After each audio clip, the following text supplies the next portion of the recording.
Nairaffle na ng Sandigan Bayan sa mga dibisyon nito ang mga kasong isinampa ng Ombudsman laban kina dating Congressman Zaldico, mga opisyal ng SunWest Incorporated at ilang opisyal ng DPWH Mimaropa.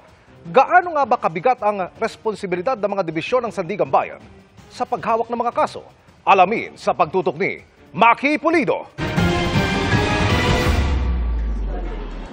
SB 25 CRM 0039. People versus Zaldico. Rizal de Salcedo. Isang araw matapos ihain ang kaso laban kay dating Congressman Zaldico at ilan pang opisyal, ngayong umaga, na-raffle na ito ng Sandigan Bayan.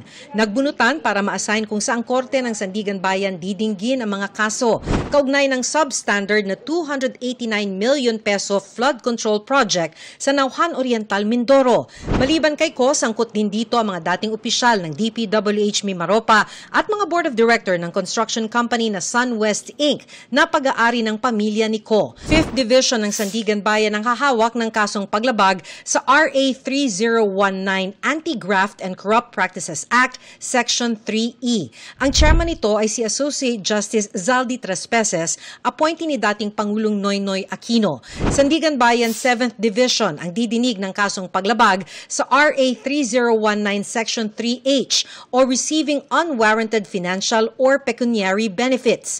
Ang chairman ng division na ito ay si Associate Justice Lorifel Pahimna na dating judge ng Taguig Regional Trial Court bago itinalaga sa Sandigan Bayan ni dating Pangulong Rodrigo Duterte noong 2017. 6th Division naman ang nabunot para dinggin ang kasong malversation of public funds. No bail o walang piyansa ang rekomendasyon ng Ombudsman sa kasong malversation. Si Justice Sara Jane Fernandez ang chair ng Sandigan Bayan 6th Division. Dati siyang Assistant Solicitor General bago i-appoint sa Sandigan Bayan ni dating Pangulong Noynoy Aquino. Ayon kay UP Law Professor Paulo Tamase, sa amended rules of court, may 10 araw mula nang isampa ang kaso para pag-aralan ng mga mahistrado kung may probable cause o sapat na batayan ang kaso. Sakaling may probable cause, kasabay na nito ang pag-issue ng warrant of arrest para maiharap sa korte ang akusado at mabasahan ng sakdal. Sa determination ng probable cause, ang tinitignan talaga ng husgado ay yung information o yung sakdal na hinihain ng ombudsman. Hindi pa binibigyan ng pagkakataon yung nasasakdal na mag-participate sa proceeding. Yung pagkakataon na iyon ay kung matutuloy nga sa paglilitis. Para sa GMA Integrated News, Maki Pulido, nakatutok, 24 oras.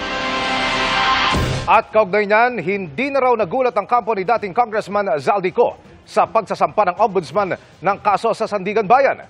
Gaya ng matagal na nilang sinabi, nahusgahan na ng Ombudsman ang kaso sa simula pa lamang. Sabi naman ni Ombudsman Jesus Crispin Rebulla, hindi sila korte o judge kundi prosecutor. Ang kanila raw trabaho ay panagutin ang mga lumalabag sa batas.